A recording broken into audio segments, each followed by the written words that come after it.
Nepal 2, Bangladesh 2। A disappointing draw from Bangladesh.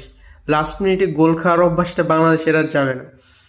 Last মিনিটে corner থেকে এই ফ্লিক থেকে কেন গোল খাইতে হবে? হামজা চৌধুরীর পুরা কষ্টের উপর পানি ঢেলে দিছে। What a player Hamza Chowdhury is.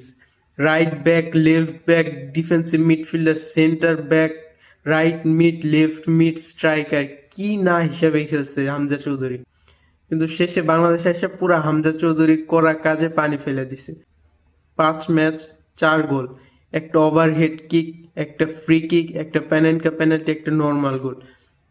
বাংলাদেশে আসার পর হামজা চৌধুরী সব ধরনের গোল করে ফেলছে, বাট বাংলাদেশের প্লেয়াররা জাস্টিফাই করতে পারলো না আজকে হামজা চৌধুরীর পারফরমেন্স।